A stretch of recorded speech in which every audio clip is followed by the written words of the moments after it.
जी हाँ, आज अमेठी में सियासी पारा बढ़ने वाला। नमस्कार, TV9 भारतवर्ष में आप सभी दर्शकों का बहुत बहुत स्वागत है। मैं हूं आपके साथ निधि वासंदानी, मेरे साथ मेरे सहयोगी रवि मिश्रा भी मौजूद हैं, क्योंकि आज अमेठी में जो हॉटस्पॉट सीट है राहुल वर्सेस स्मृति, दोनों का आमना सामना 5 साल बाद एक ही दिन अमेठी में राहुल स्मृति ईरानी सामने आ रहे हैं। आज अमेठी में राहुल गांधी की न्याय यात्रा, 3 दिनों के अमेठी दौरे पर स्मृति ईरानी भी है। ये बहुत बड़ी बात है, क्योंकि इसी दिन ये बताया जा रहा है एक तरह से एक ही जगह पर एक ही जिले में किस तरह से आमना सामना स्मृति ईरानी का, जिनकी संसदीय सीट है, और राहुल गांधी का, जिनकी संसदीय सीट रही है, उनका आमना सामना हो रहा है। तो निधि, बेहद दिलचस्प दिन है। अगर कहें कि आज का जो दिन है वो अपने आप में बहुत समय बाद देखने को मिल रहा है। 5 साल बाद ऐसा मौका आया है जब राहुल और स्मृति ईरानी अमेठी में एक साथ मौजूद रहेंगे।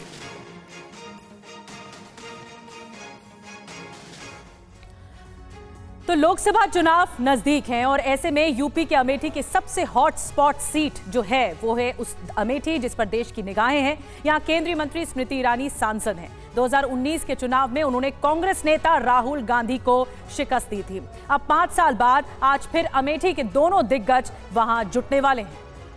जी हां, आज राहुल की न्याय यात्रा अमेठी पहुंचने वाली है, तो वहीं स्मृति ईरानी 3 दिनों के दौरे पर आ रही है। उससे भी खास यह है कि कांग्रेस के गढ़ में ईरानी ने अपना घर बना लिया है। अगर इस बार अमेठी में ईरानी और राहुल आमने सामने हुए तो यह लड़ाई और भी दिलचस्प होने वाली है। इस बुलेटिन में हम करेंगे इस पर चर्चा, इस पर पूरी बात करेंगे, लेकिन कुछ महत्वपूर्ण अपडेट सबसे पहले हम आपको बताते हैं। अमेठी में स्मृति वर्सेस राहुल, जी हां, और ये हम क्यों कह रहे हैं, देखिए 2014 लोकसभा चुनाव हुआ था, तब दोनों का आमना सामना हुआ था। किसको कितने वोट मिले, जल्दी से उस पर नजर डालते हैं। राहुल गांधी की बात करें, 4,08,651 वोट, जबकि स्मृति ईरानी को 3,07,48 वोट मिले थे। प्रतिशत में 46%, 46.7% राहुल गांधी को, 34.4% स्मृति ईरानी को। स्मृति ईरानी को 2014 की लोकसभा में हार का सामना करना पड़ा था, लेकिन स्मृति ईरानी ने टक्कर दी थी और आगे भी अपनी मंशा अमेठी को लेकर जता दी थी।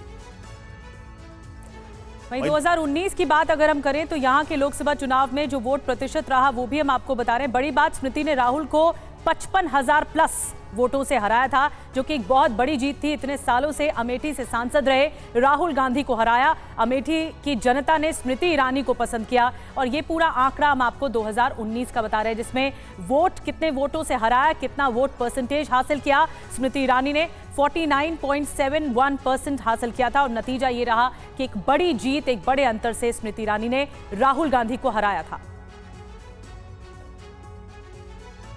और आपको बता दें कि अमेठी में स्मृति ईरानी का नया घर बनकर तैयार हो चुका है। 22 तारीख को अमेठी में स्मृति का गृह प्रवेश भी है। अमेठी के गौरीगंज में बना है स्मृति ईरानी का ये नया घर, जिसका काम पूरा हो चुका है, और 22 तारीख को बताया जा रहा है, 22 फरवरी को अमेठी में इसका उद्घाटन है। घर का गौरीगंज में बना है स्मृति का ये नया घर। जी हां, तो जो था गांधी परिवार का गढ़, वहां अब स्मृति ईरानी का घर, क्योंकि अपना मकान वहां पर बना चुकी हैं। गौरीगंज में मेदन मवई गांव में बना है 11 विस्वा जमीन पर, और स्मृति ईरानी का यह मकान 22 जनवरी को गृह प्रवेश का कार्यक्रम भी है। अब इन सबके देखिए इस सबके मायने क्या हैं।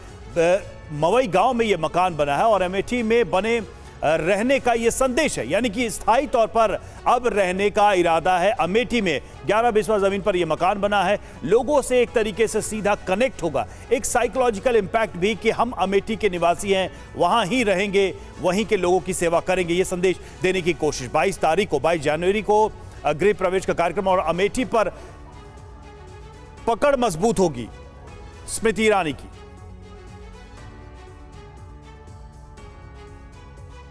तो 5 साल बाद ये तस्वीर अमेठी की देखने को मिल रही है कि किस तरीके से एक ही समय में अमेठी में राहुल गांधी और स्मृति ईरानी मौजूद हैं। हमारे साथ प्रीति इस वक्त जुड़ी हुई हैं। प्रीति, कहां हैं आप इस वक्त, और लोग यानी अमेठी के जो नागरिक हैं, वोटर्स हैं, वो इस संयोग को कैसे देख रहे हैं? क्योंकि 2019 में चुनावी आमना सामना हुआ था और उसके बाद ये एक सीधा अवसर है। देखिए, इस समय मैं अमेठी के मेन जो इनका चौराहा है वहाँ पे मौजूद हूँ और मैं आपको बता दूँ कि पूरी अमेठी और अमेठी के लोगों के लिए आज का दिन बहुत खास है। खास इसलिए क्योंकि आज स्मृति ईरानी और राहुल गांधी दोनों अमेठी के गढ़ में मौजूद रहेंगे। जहाँ राहुल गांधी अपनी न्याय यात्रा निकालेंगे तो वहीं स्मृति ईरानी जो है वो अपना गाँव में संवाद करेंगी। और जो सबसे बड़ी बात है वो ये है कि 22 फरवरी को स्मृति ईरानी के अपने नए आशियाने का गृह प्रवेश होगा। ये देखिए, यहाँ पर ये जो लोग आपको पीछे हमारे नज़र आ रहे हैं, इसमें से कुछ लोग जो है वो न्याय यात्रा में शामिल होने के लिए आए हैं, तो कुछ लोग स्मृति ईरानी का जो नया घर है स्मृति ईरानी के लिए यहाँ पर पहुँचे। स्मृति ईरानी का जो जन संवाद होगा वहाँ उनमें शामिल होने के लिए पहुँचे। इन्हीं लोगों से बात कर लेते हैं, इन्हीं लोगों से पूछते हैं कि अमेठी की जनता क्या चाहती है, अभी अमेठी की जनता क्या क्या मूड है, बताइए। आज स्मृति ईरानी भी आ रही है, राहुल गांधी भी आ रहे हैं, तो किस तरीके से देखते हैं दोनों को एक साथ? मेरा नाम राजेश अग्रहरी है, भारतीय उद्योग व्यापार मंडल जिला उपाध्यक्ष हूँ। यहाँ जो हुआ है दीदी के सौजन्य से बहुत बड़ा काम हुआ है। ठीक, 359 दिन बाद राहुल गांधी यहाँ आ रहे हैं। ठीक, ये बीजेपी का गढ़ है, यहाँ कोई हरा नहीं पाएगा। 3 गुना से हम लोग चुनाव जीतेंगे। स्मृति ईरानी अपना नया घर भी यहाँ बना रही हैं, गृह प्रवेश भी। जी। तो हम लोग अपने गृह प्रवेश की तैयारी में लगे हैं। राहुल गांधी को तो हम लोग भूल गए हैं कि राहुल गांधी आते नहीं है अमेठी, तो उनसे कोई मतलब ही नहीं है अमेठी का। दीदी बराबर आती है, एक्टिव रहती हैं, बराबर क्षेत्र में बनी रहती हैं, तो हम दीदी के नए गृह प्रवेश के उसमें लगे। राहुल गांधी को भूल गए लोग कह रहे हैं, स्मृति ईरानी यहाँ पे कुछ लोग और भी हैं, उनसे पूछते हैं, ये कह रहे हैं कि राहुल गांधी को भूल गए हैं, स्मृति ईरानी यहाँ पे आती, राहुल गांधी नजर ही नहीं आते। दोनों लोग नजर आते हैं। क्या कहेंगे आप? हमेशा तो हैं राहुल जी, कहाँ नहीं है, सबके सुख दुख में खड़े हैं। अब जरूरी थोड़ी है स्मृति जी की तरह यहाँ ब्रेकिंग बनने वो आएंगे। ब्रेकिंग बनने उनको थोड़ी आना है। उनके कार्यकर्ताओं को, उनके नेताओं को, उनके परिवार को जब भी जो ज़रूरत पड़ती है वो हाजिर रहते हैं। उनकी आप क्या कहेंगे? झोला लेके आती हैं, सामान लेके चली जाती हैं, यहाँ से यही करने आती हैं। उनके पास और कोई काम नहीं है। विजिट, ये उनका टूरिस्ट प्लेस है और यहाँ वो घर नहीं बनवा रही हैं क्योंकि इनको अच्छे से पता है कि हर घर राहुल गांधी का घर है यहाँ पे, इसलिए वो अपना आशियाना नहीं बनवा रही हैं। ये जरूर पूछिए कि सांसद के तौर पर स्मृति ईरानी को कितना पसंद करते हैं, वहाँ पर कितना वो आती हैं, लोगों से संवाद करती हैं। आज भी उनका कार्यक्रम है संवाद का। बिल्कुल, यहाँ पे जो आम लोग हैं उनसे बात करते हैं और जानते हैं कि एज अ सांसद वो कितना, क्योंकि यहाँ पे आज भी उनका संवाद है, 4 दिन का दौरा है, उनसे उन्हीं लोगों से बात। ये बताइए, एज अ सांसद आप स्मृति ईरानी को कितना पसंद करते हैं, क्योंकि आज भी वो 4 दिवसीय दौरा है, किस तरीके से देखते हैं, कितना पसंद करते हैं? जैसे अभी कि हमारे छोटे भाई ने कहा कि वो यहाँ पे अपना आशियाना नहीं और राहुल गांधी का घर घर है। आप ये बताइए कैसी न्याय यात्रा है, किस उनके साथ कौन सा अन्याय हुआ है? कौन 17.5 साल जो है उन्होंने अमेठी के साथ अन्याय किया, 17.5 अन्याय किया। यहाँ पे और भी लोग हैं। हाँ, आपके साथ सुनिए, ये राहुल गांधी देश के नेता हैं। सुनिए, राहुल गांधी देश के नेता हैं। राहुल गांधी हमेशा मोदी जी राहुल जी का नाम लेते हैं। राहुल गांधी कितने देश का एक जागा से संवाद करती हैं, आ रही हैं लगातार यहाँ पे बात करती हैं। पूरी बात तो खत्म हो जाएगी। राहुल गांधी सुनिए, नहीं आप तो मैडम जी हम सब चले जाएंगे, आप बात ही नहीं खत्म करने होने नहीं दे रही हैं। ये बात आप हमको बता कर सुनिए। राहुल जी आप आज कवरेज करिएगा। अगर सुनिए, हाँ राहुल जी आ रहे हैं तभी आप आई ना, तभी आप निकल के आई ना। तब हम स्मृति ईरानी आते तो भी आते हैं। हम कब आती? डेली आती हैं वो, डेली आती हैं वो यहाँ। डेली आती है खुद का। मैं बता रहा हूँ, न्याय यात्रा निकाल रहे हैं ना। कौन सी न्याय यात्रा निकाल रहे हैं? कुछ दिन पहले जब क्या कहते हैं कि मेनका जी चुनाव लड़ रहे थे, इन्हीं की परिवार की थी मेनका जी, इन्हीं की परिवार की चुनाव थी। एक सेकंड शुभम, पहले सुन लीजिए। इन्हीं के घर की मेनका जी चुनाव लड़ रही थी और कांग्रेसियों ने दौड़ा के उनको इस तरह बेइज्जत किया था, बूथ पे इस तरह बेइज्जत किया था कि कौन नहीं जानता। किसी भी अमेठी वासी से पूछ लीजिए। भारतीय जनता पार्टी की सांसद है, ये गलत फहमी में है। परिवारवाद की बात ये करते हैं। राजनाथ का भी परिवार है, बगल दिनेश सिंह का परिवार है, अमित शाह का परिवार है, जय शाह का कौन सा क्या? थोड़ी तीखी बहस चल रही है लोगों के बीच में, जनता के बीच में। कुछ की प्रतिक्रिया ये है कि राहुल गांधी की पसंदगी है और कुछ की स्मृति ईरानी है। एक और बड़ी खबर इस बीच इमरान प्रतापगढ़ी का रिएक्शन आ गया है। राहुल के अमेठी दौरे पर कांग्रेस सांसद इमरान प्रतापगढ़ी का बयान आ गया है। अमेठी राहुल का घर है, राहुल अमेठी के बेटे हैं, बेटे का स्वागत करने के लिए अमेठी भी तैयार है।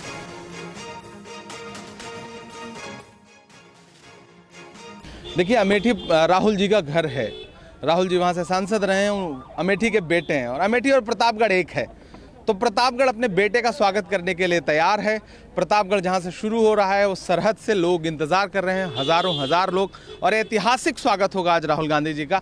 और इस यात्रा का व्यापक पैमाने पर सामाजिक तौर पर भी और राजनीतिक तौर पर भी राहुल जी की इस भारत जोड़ो न्याय यात्रा का असर पड़ने जा रहा है उत्तर प्रदेश पे, देश पे। बढ़ते अगली खबर की तरफ। सरकार और किसानों के बीच सकारात्मक बातचीत। सरकार ने किसानों को एमएसपी को लेकर प्रस्ताव दिया। सरकार का 4 फसलों की एमएसपी पर खरीद का प्रस्ताव। किसानों के साथ अच्छे माहौल में बात, सकारात्मक सुझाव, ये कहना है पीयूष गोयल का। फैसले के लिए किसानों ने आज से कल तक का वक्त मांगा है।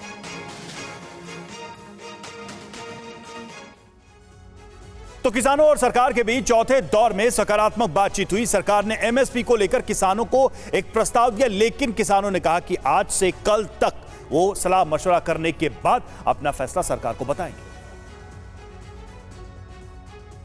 चंडीगढ़ में किसानों और सरकार के बीच करीब रात 8:15 बजे से शुरू हुई बातचीत 4 घंटे तक चली। बैठक में किसान नेताओं के साथ केंद्रीय मंत्री अर्जुन मुंडा, पीयूष गोयल और नित्यानंद राय के साथ पंजाब के सीएम भगवंत मान भी शामिल हुए। सरकार ने किसानों को एमएसपी पर जो प्रस्ताव दिया है उसके मुताबिक एनसीसीएफ, NAFED और CCI जैसी सहकारी समितियां किसानों से धान और गेहूं के अलावा मसूर, उड़द, मक्का और कपास की फसल एमएसपी पर खरीद के लिए 5 साल के लिए कॉन्ट्रैक्ट करेंगी, जिसमें खरीद की कोई लिमिट नहीं होगी। सरकार के इस प्रस्ताव पर किसान आज अपना फैसला बताएंगे। एनसीसीएफ और NAFED गारंटी करेगा कि अगले 5 साल तक जो भी क्रॉप डाइवर्सिफाई करके 4 उत्पादन खेती के करेगा, उसको ये संस्थाएं एमएसपी पर खरीदेगी। सरकार के प्रस्ताव पर किसानों ने कहा अपने संगठन और एक्सपर्ट से राय मशवरा कर अपना फैसला बताएंगे। और एक और बड़ी खबर आपको बता दें, किसान नेता सरवन सिंह पंढेर का भी बड़ा बयान सामने आया है। हम सरकार को आज अपना फैसला बता देंगे, गतिरोध से आगे बढ़ चुकी है बात। ये बात कही गई है पंढेर की तरफ से। हम सरकार को आज अपना फैसला बता देंगे। जो सरकार की तरफ से कहा गया, आज जवाब आना है किसानों की तरफ से। हम अपने सभी साथियों के साथ और कोई कृषि विशेषज्ञ थे और अन्य माहिर, कानून के कोई माहिर से सबसे इस प्रस्ताव की समीक्षा करेंगे, तब निर्णय ले सकेंगे इसके बारे में क्या करना है। आज 19 होगी, 20-21 को 11 बजे हम पीसफुली ढंग से आगे बढ़ेंगे। हाँ, उसके बीच में हम चाहेंगे, हमारी ओर से पूरा प्रयास होगा कि हम अपनी बात फिर केंद्र के समक्ष रख दें। आज उसका माध्यम कुछ भी हो सकता है। जो गतिरोध बना था, देखिए ये प्रस्ताव क्या है क्या नहीं अभी तो बोलना उचित नहीं होगा, लेकिन कुछ गतिरोध से आगे तो बात बढ़ी है तो हमें नजर आई। और किसानों के साथ केंद्र सरकार की बातचीत पर पंजाब के मुख्यमंत्री भगवंत सिंह मान ने कहा है कि सरकार लिखित में किसानों को भरोसा दे। वहीं किसानों ने 21 फरवरी को दिल्ली कूच वाले कार्यक्रम पर कहा कि उनका ये कार्यक्रम अभी स्टैंड बाय पर है, इस पर फैसला आज या कल तक किया जा सकता है। किसानों और सरकार के बीच हुई चौथे दौर की बातचीत में शामिल हुए पंजाब के सीएम भगवंत मान ने कहा कि केंद्र सरकार ने मक्का और कपास जैसी फसलों को एमएसपी पर खरीदने की गारंटी देने की बात कही है, लेकिन लिखित में गारंटी दी जाए तो पंजाब के किसान धान की फसल को छोड़कर दूसरी फसल जैसे दाल और मक्का, कपास जैसी फसलों को आगे लगाने के लिए तैयार हो सकते हैं। तो क्रॉप डाइवर्सिफिकेशन जे लागू करनी है तो पहला गारंटी देनी पऊगी। सो इस तरह का प्रस्ताव अज आया भी वो सानू गारंटी दे देन, लिखती एग्रीमेंट होगा लीगल, जिन्होंने चैलेंज किया जा सकूगा कि असी इन्ने साल वास्ते, वो तो 2 साल कहते सी, मैं कहा जी नहीं 5 साल तक करो ना, कोई पता तो लगे ना कि 5 साल एग्रीमेंट है। तो किसानों ने सरकार के प्रस्ताव पर सकारात्मक रुख दिखाया है, लेकिन किसानों का कहना है कि उनकी मांग सभी फसलों पर एमएसपी की गारंटी देने की है और साथ में कर्ज माफी और दूसरी मांगों पर भी बातचीत से नतीजा निकलना बाकी है। किसान फिलहाल 21 फरवरी के दिल्ली कूच पर 21 फरवरी को ही अपने लोगों से बात करके तय करेंगे। और चंडीगढ़ मेयर चुनाव विवाद पर आज सुप्रीम कोर्ट में सुनवाई। चंडीगढ़ के मेयर मनोज सोनकर ने इस्तीफा दे दिया इससे पहले ही, और सुप्रीम कोर्ट में सुनवाई से पहले ही मेयर ने अपना इस्तीफा दे दिया। आम आदमी पार्टी के 3 पार्षद बीजेपी में शामिल। तो एक तरफ सुप्रीम कोर्ट में सुनवाई, लेकिन उसके पहले ही मेयर का इस्तीफा। उधर आम आदमी पार्टी के 3 पार्षद भी बीजेपी में शामिल हो गए हैं और इस बदलाव की वजह से अब नगर निगम के सदन के अंदर भी आंकड़ों का समीकरण, गणित बदल गया है। और ये गणित क्या है वो भी हम आपको आगे बताएंगे, लेकिन फिलहाल बड़ी खबर यही है कि मेयर ने इस्तीफा दे दिया है और साथ ही 3 आम आदमी पार्टी के पार्षदों ने पाला बदल लिया है। और अब आपको नया गणित समझाते हैं, पूरा खेल कैसे बदल गया। 3 आप पार्षद पूनम देवी, नेहा मुसावत, गुरचरण काला बीजेपी में शामिल हो गए हैं, जिसके बाद नया समीकरण बन रहा है। बीजेपी के पार्षदों की संख्या बढ़कर अब 17 हो चुकी है, जबकि उनके पास एक सांसद का वोट भी है। इसके अलावा हाल ही में हुए मेयर चुनाव के दौरान शिरोमणि अकाली दल के एकमात्र पार्षद ने भी बीजेपी को समर्थन किया था। यानी बीजेपी के पास अब कुल मिलाकर 19 वोट हो चुके हैं। आम आदमी पार्टी और कांग्रेस गठबंधन के बाद आपके पास अब घटकर सिर्फ 17 वोट रह गए हैं, जिसमें आम आदमी पार्टी के 10 और कांग्रेस के 7 वोट शामिल हैं। चंडीगढ़ नगर निगम में कुल 35 पार्षद हैं, जबकि एक सांसद का वोट किरण खेर का भी काउंट हुआ। मिलकर 36 वोट डाले जाते हैं। इन्हीं 36 वोटों के इस्तेमाल से मेयर का चुनाव किया जाता है।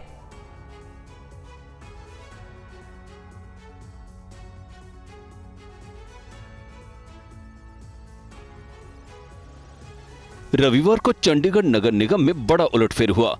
आम आदमी पार्टी चंडीगढ़ के 3 पार्षद बीजेपी में शामिल हो गए। बीजेपी के राष्ट्रीय महासचिव विनोद तावड़े की मौजूदगी में आम आदमी पार्टी के ये नेता बीजेपी में शामिल हुए। केजरीवाल जी हर बार झूठे आश्वासन देते हैं और उस आश्वासन से वो नाराज हुई, क्योंकि वो आश्वासन पूरे नहीं हुए। और मोदी जी के नेतृत्व में जो देश का विकास और गरीब कल्याण का काम हो रहा है, उस पर विश्वास रखते हुए आज वो भाजपा ज्वाइन कर रही है। आम आदमी पार्टी छोड़कर बीजेपी में शामिल होने वाले पार्षदों के नाम है पूनम देवी, नेहा मुसावत और गुरचरण काला। इन नेताओं ने कहा कि वो पीएम मोदी की नीतियों से प्रभावित होकर बीजेपी में शामिल हुए। आज मैंने भाजपा ज्वाइन की है क्योंकि मुझे एक वादा किया गया था आम आदमी पार्टी की तरफ से। सबसे ज़्यादा मैं उनमें एजुकेटेड कैंडिडेट मानी गई थी मेयर इलेक्शन के लिए, लेकिन एक झूठा वादा किया गया कि आपको मेयर कैंडिडेट बनाया जाएगा, लेकिन एट द एंड उन्होंने किसी और को मेयर कैंडिडेट बना दिया। तो चंडीगढ़ में मेयर चुनाव को लेकर विवाद लगातार बना हुआ है। चंडीगढ़ मेयर चुनाव विवाद की टाइमलाइन क्या है, कब कब क्या क्या हुआ, इसको भी जल्दी से हम समझाते हैं आपको। आपके सामने कुछ फैक्ट्स रखते हैं इससे जुड़े हुए। तो 30 जनवरी को मेयर चुनाव के नतीजे आए थे और उसके बाद से ही लगातार विवाद चलता रहा। पीठासीन अधिकारी ने 8 वोट रद्द कर दिए थे। बीजेपी के मनोज सोनकर 16 वोट पाकर जीते थे, यानी कि मेयर बने थे। और वोट रद्द ना होते तो जीतने के लिए चाहिए थे 19 वोट, यानी कि वोटों की जीत के लिए जो जरूरी संख्या वो घटी और वो मेयर बने। पीठासीन अधिकारी पर धांधली के आरोप लगाए गए। आम आदमी पार्टी और कांग्रेस हाई कोर्ट के बाद सुप्रीम कोर्ट गए और सुप्रीम कोर्ट ने पीठासीन अधिकारी को फटकार लगाई। सुनवाई से पहले मेयर मनोज सोनकर का इस्तीफा भी आज हो गया है और 3 पार्षदों ने बीजेपी भी ज्वाइन कर ली है। तो ये अब तक हुआ है चंडीगढ़ के मेयर चुनाव को लेकर। और दिल्ली के सीएम अरविंद केजरीवाल को आज कथित शराब घोटाले केस में ईडी के सामने पेश होना है, लेकिन बड़ा सवाल यह कि क्या केजरीवाल इस बार पेश होंगे। ईडी समन पर समन भेजी जा रही है, लेकिन केजरीवाल हर बार समन को लेकर कोई न कोई वजह बताकर पेश नहीं हो रहे हैं। कथित शराब घोटाले के मामले में ईडी ने 6ठी बार केजरीवाल को पेश होने के लिए समन भेजा है। इससे पहले 5 बार ईडी केजरीवाल को समन भेज चुकी है। केजरीवाल को पहला समन पिछले साल 2 नवंबर के लिए भेजा गया था, जबकि दूसरा समन 21 दिसंबर के लिए भेजा गया। तीसरा समन पिछले महीने 3 जनवरी के लिए भेजा गया था।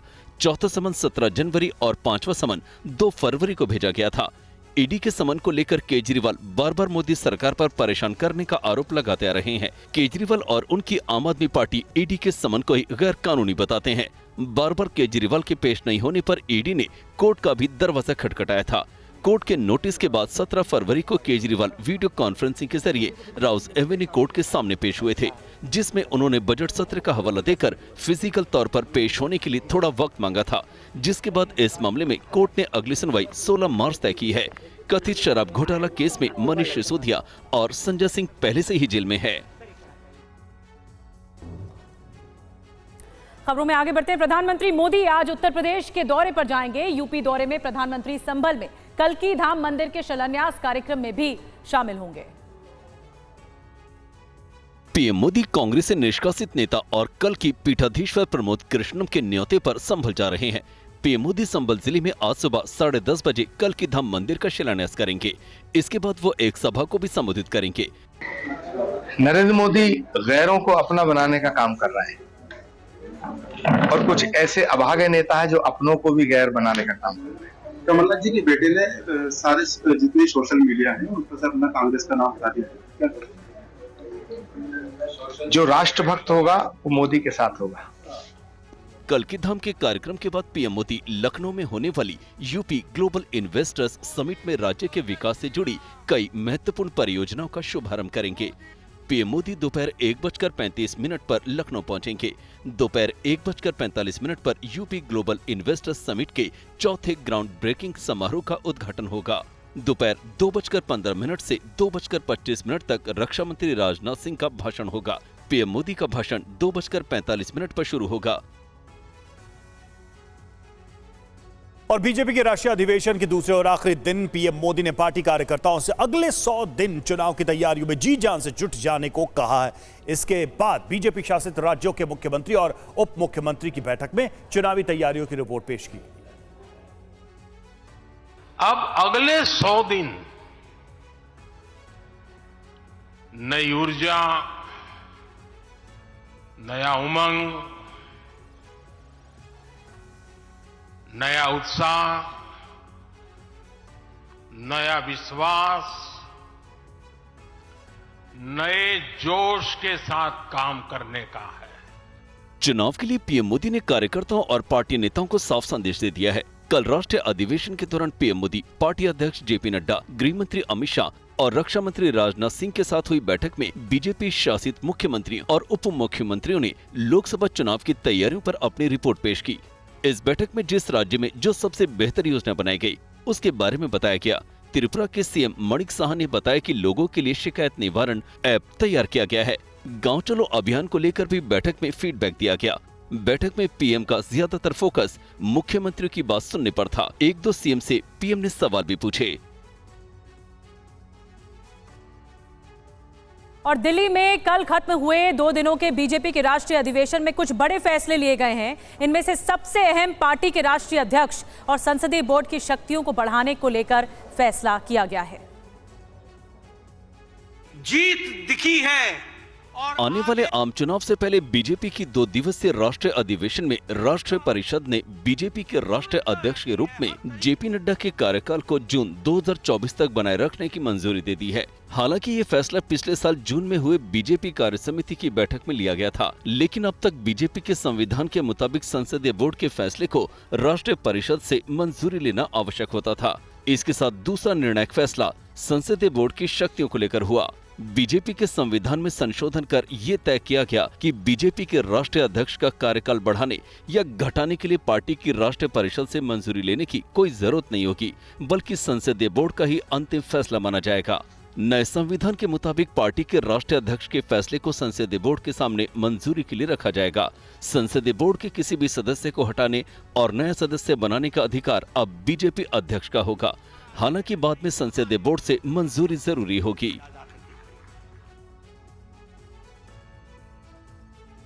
और कांग्रेस के वरिष्ठ नेता कमलनाथ के बीजेपी में जाने की अटकलें बहुत गर्म हैं, लेकिन इन अटकलों के बीच कांग्रेस ने कमलनाथ को साफ संदेश दे दिया है। अब सवाल है कि कांग्रेस का संदेश मिलने के बाद कमलनाथ का फैसला क्या होगा।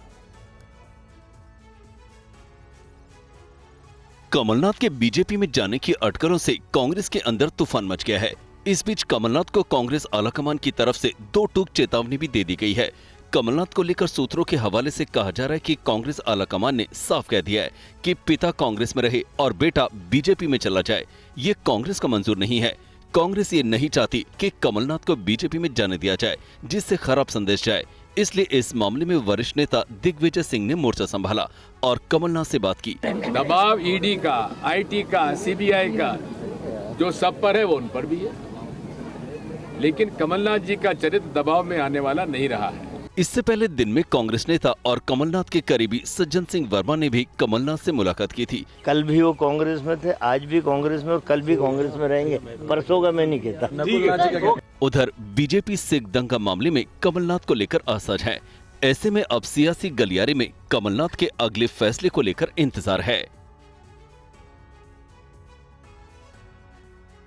वैसे कमलनाथ पर सस्पेंस इसीलिए भी है क्योंकि खुद कमलनाथ भी बहुत कुछ साफ कर नहीं रहे हैं। कमलनाथ अपने बयानों से अटकलों को और हवा दे रहे हैं।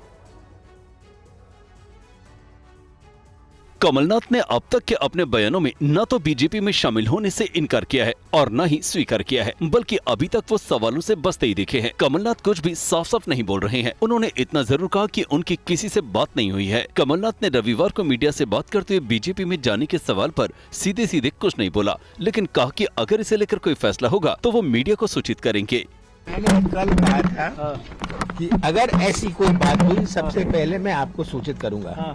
अभी तो मैं एक 13वीं में जा रहा हूँ। कमलनाथ को लेकर उठे सियासी बवंडर से कांग्रेस उबर नहीं पा रही है। पार्टी के वरिष्ठ नेता गांधी परिवार से कमलनाथ के रिश्ते का हवाला दे रहे हैं और दावे कर रहे हैं कि कमलनाथ कांग्रेस छोड़कर कहीं नहीं जाएंगे। लेकिन इन सारे दावों के बावजूद दिल्ली से लेकर मध्य प्रदेश तक पार्टी के अंदर हाई वोल्टेज ड्रामा जारी है। जहां कमलनाथ के खेमे के लोग कांग्रेस के विधायकों से सपोर्ट मांग रहे हैं, तो वहीं कमलनाथ के खेमे के कुछ विधायक दिल्ली भी पहुँचे हुए हैं। कमलनाथ के अलावा मनीष तिवारी के भी कांग्रेस छोड़ने की अटकलें तेज हो गई है। और एआईएमआईएम के प्रमुख और सांसद असदुद्दीन ओवैसी ने एक बार फिर केंद्र सरकार पर हमला बोला। ओवैसी ने महाराष्ट्र के अकोला में सियासी तकरीर करते हुए हर बार की तरह इस बार भी हिटलर से लेकर बाबर और औरंगजेब का जिक्र किया। एआईएमआईएम के प्रमुख और सांसद असदुद्दीन ओवैसी केंद्र सरकार पर निशाना साधते साधते मुगल काल में पहुंच गए। ओवैसी सियासी तकरीर के बीच कुर्ते और लहंगा चोली पर भी ज्ञान देने लगे। मोदी भी कुर्ता पहनते ना, उद्धव ठाकरे भी कुर्ता पहनते ना, इम्तियाज भी बड़ा खूबसूरत दिखता कुर्ता पहन के। ये कुर्ता कहां से आया? ये कुर्ता कहां से आया? ये कुर्ता कहां से आया मालूम तुम्हारे को?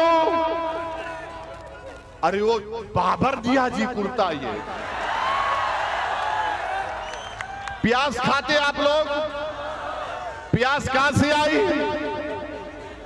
प्याज कहां से आई? औरंगजेब दिया जी है। हमारी बहनें लहंगा चोली पहनते ना, कहां से आया वो? नूरजहां से आया। आगे बढ़ते हैं। लोकसभा चुनाव से पहले महाराष्ट्र में सियासी बयानबाजी दिनों दिन तल्ख होती जा रही है। संभाजीनगर से एआईएमआईएम सांसद इम्तियाज जलील ने सांसद नवनीत राणा पर तीखा हमला बोला है। महाराष्ट्र में सियासी पारा काफी गर्म हो गया है। संभाजीनगर से एआईएमआईएम सांसद इम्तियाज जलील ने सांसद नवनीत राणा के बयानों पर पलटवार किया। एक तो हम हल्के लोगों के मुंह लगते नहीं है। अगर मुझसे कहती तो भी मैं बर्दाश्त कर लेता, लेकिन अगर मेरे खायत के बारे में अगर एक शब्द भी अगर कहा तो मैं कांग्रेस या एनसीपी का वो गुलाम मुसलमान नेता नहीं हूं। सूद के साथ लौटाऊंगा और यहां पे नहीं, तेरे घर के अमरावती में आकर तुझे चुनौती दे रहा हूं। संसद में राम मंदिर पर चर्चा के दौरान ओवैसी और नवनीत राणा आमने सामने आ गए थे। सांसद नवनीत राणा ने ओवैसी पर पलटवार करते हुए कहा था कि अगर देश में रहना है तो सभी को जय श्री राम बोलना पड़ेगा। इसके बाद से ही सांसद नवनीत राणा एआईएमआईएम नेताओं के निशाने पर आ गई। और यूसीसी यानी यूनिफॉर्म सिविल कोड पर मुंबई के समाजवादी पार्टी के नेता अबू आजमी भड़क गए। अबू आजमी ने यूसीसी को इस्लाम के खिलाफ बता दिया है। समाजवादी पार्टी के नेता अबू आजमी ने एक बार फिर केंद्र सरकार पर हमला बोला। यूसीसी का जिक्र करते हुए अबू आजमी ने कहा, देश में हिंदू मुसलमान के नाम पर नफरत पैदा करके वोट लिया जा रहा है। अबू आजमी ने केंद्र को चेतावनी दी कि अगर यूसीसी कानून लाया गया तो देश के मुसलमान एक बार फिर सड़कों पर उतरेंगे।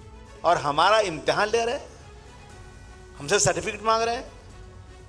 मैं समझता हूं कि इतना आसान नहीं है। एक बार और लाए थे इस कानून को, मुल्क के कोने कोने में लोग जमा हो गए थे और मैं देखा हमारी बहनों ने जो उसमें काम किया था, मैं समझता हूं कि ये जो है कभी हम भूल नहीं सकते। बहुत ही तारीफ के काबिल है।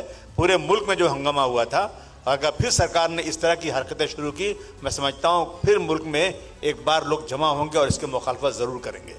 ये बातें समाजवादी पार्टी मुंबई महाराष्ट्र के प्रदेश अध्यक्ष और विधायक अबू आजमी ने कुर्ला में आयोजित शिकलगार जमात ट्रस्ट के वार्षिक सम्मेलन के दौरान कही। अबू आजमी ने अपील की कि मुसलमानों में राजनीतिक जागरूकता बहुत जरूरी है। और एक बड़ी खबर भी आपको बता दें, 7 मार्च को पश्चिम बंगाल जाएंगे प्रधानमंत्री मोदी। 7 मार्च को बारासात में प्रधानमंत्री मोदी की रैली है, ये जानकारी मिल रही है। और ये जो तारीख बताई जा रही है, 7 मार्च को पश्चिम बंगाल का दौरा है। और पश्चिम बंगाल के संदेश खाली में हुई हिंसा मामले की सुनवाई आज सुप्रीम कोर्ट में होगी। इधर लोकसभा की विशेषाधिकार समिति के सामने राज्य के मुख्य सचिव, डीजीपी समेत आला अधिकारी भी पेश होंगे। संदेश खाली में हुई हिंसा और महिलाओं के साथ यौन शोषण के आरोपों को लेकर पश्चिम बंगाल की सियासत गर्म है।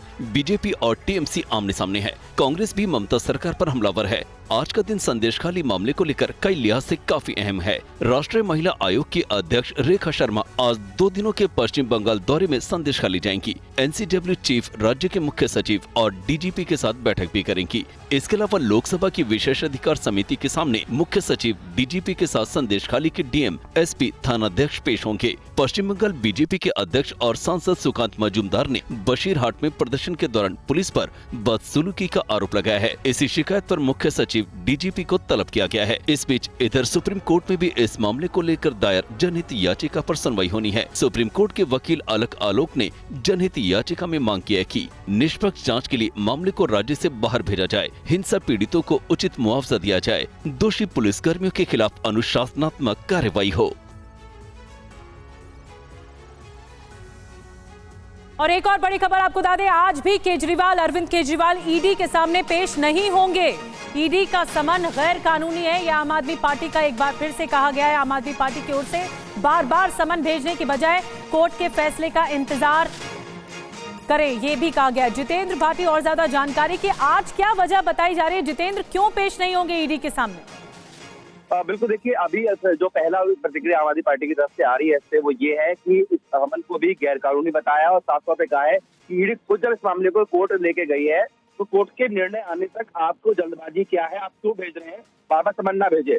अब आप ये जानना चाहेंगे कि अरविंद केजरीवाल जवाब क्या देंगे, तो मैं आपको बता दूं कि दिल्ली विधानसभा का सत्र चल रहा है, बजट सत्र है, बजट पेश किया जाना है। तो ऐसे में जो मुख्यमंत्री है वो और जो वित्त मंत्री है, बजट की पूरी रूपरेखा है पहले बजट एलजी के माध्यम से केंद्र सरकार को भेजा गया था, उसकी मंजूरी अब उस बजट को पेश किया जाना है और चर्चा होनी है, तो उसका व्यास है। लेकिन यहाँ पर अगर हम देखें, जैसे पिछले 5 समन में आपने देखा था, उसमें लगातार आम आदमी पार्टी ये कहती रही थी कि गैर कानूनी है, उसकी मंशा गिरफ्तारी है। जितेंद्र, नजर बना के रखिए, 6 बार समन जारी हो चुका है, लेकिन एक बार फिर सामने आ रहा है कि अरविंद केजरीवाल आज भी पेश नहीं होंगे ईडी के सामने।